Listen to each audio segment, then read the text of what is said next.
വിളിച്ചിരിക്കുന്നു. സ്വർഗീയപുത്രന് വഴിയൊരുക്കുവാൻ വന്ധ്യയായ യേശുവ വാർദ്ധക്യത്തിൽ യോഹന്നാൻ സ്നാപകന് ജന്മം നൽകുന്നു. പരിശുദ്ധ സഭ ഈ ദിനം ബാലദിനമായി ആചരിക്കുന്നു.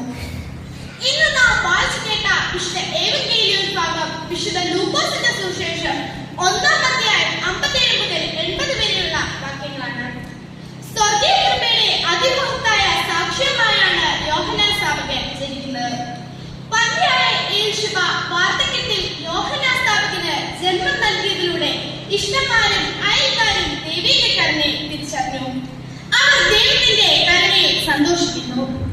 തന്റെ ജനനത്താൽ തന്റെ പിതാവിന്റെ നാവിന്റെ ബന്ധനം അഴിയുകയും തന്റെ മാതാവിന്റെ പന്തിത്വം നീങ്ങുകയും മാമോദീസയുടെ ഉദരം അവനാൽ തുറക്കപ്പെടുകയും ചെയ്തു.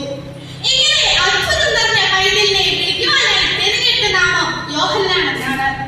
കർത്താവിന്റെ മുന്നോടിയായ യോഹന്നാൻ ശ്ലീഹ യോർദാൻ നദിയിൽ വെച്ച് യേശുക്രിസ്തുവിന് സ്ഥാനം നൽകി. സ്ത്രീകളിൽ നിന്ന് ജനിച്ചവൻ യോഹന്നാനേക്കാൾ വലിയവനില്ല. ഒട്ടക രോമം കൊണ്ടുള്ള ഉടുപ്പും അരയിൽ തോൽവാറും ധരിച്ച് ഒരു ഉത്തമ സന്യാസിയായി ജീവിച്ച വ്യക്തിയായിരുന്നു യോഹന്നാൻ ശ്ലീഹ. 2 അവയവങ്ങൾ മൂലമാണ് മനുഷ്യർ പ്രധാനമായും മലിനമാക്കുന്നത്. 1 ആദരം, 2 ശ്രവണം. അശുദ്ധമായ വാക്ക് പറയുമ്പോഴും തിന്മപ്പെട്ടത് കേൾക്കുമ്പോഴും അത് നമ്മുടെ വിശുദ്ധിയെ നശിപ്പിക്കുന്നു. ഇത് അത്ര വലിയ തെറ്റല്ലെന്ന് നാം ചിന്തിക്കാമായിരിക്കാം. എന്നാൽ യേശു ഇപ്രകാരം പറയുന്നു: നിന്റെ വാക്കുകളാൽ നീ നീതീകരിക്കപ്പെടുകയും നിന്റെ വാക്കുകളാൽ നീ വിധിക്കപ്പെടുകയും ചെയ്യും. അതുകൊണ്ട് വിശുദ്ധിയെന്ന അടിയറവ് വയ്ക്കാതെ ധീരമായ സത്യത്തിന്റെ സാക്ഷിയായി നിന്നുകൊണ്ട് ലളിതമായ ജീവിതത്തിലൂടെ നമ്മുടെ കാവൽ പിതാവായ യോഹന്നാൻ ശ്ലീഹയെ പോലെ ദൈവീഷ്ടം നിവർത്തിക്കുന്നവരായി തീരാൻ നമുക്ക് സാധിക്കണം.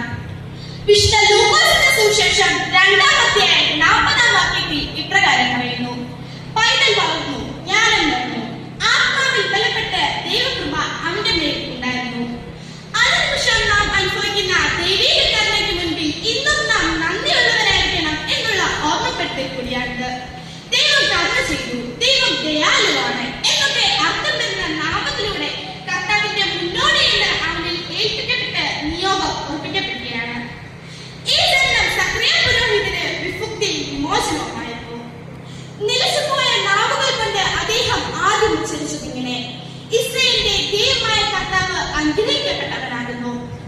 അനുതാപത്തിന്റെ അന്തരാത്മാവിൽ നിന്നുകൊണ്ട് സക്രിയ പുരോഹിതൻ പ്രവചിക്കുകയാണ്: നിത്യസൂര്യന് വഴിയൊരുക്കാൻ പാപമോചനം മൂലമുള്ള രക്ഷാപരിജ്ഞാനം കൊടുക്കുവാൻ അന്ധകാരത്തിലും മരണത്തിലും ഇരിക്കുന്നവർക്ക് പ്രകാശമായി പുതിയ നക്ഷത്രം നമ്മെ സന്ദർശിച്ചിരിക്കുന്നു. വിശുദ്ധ ലൂക്കോസ്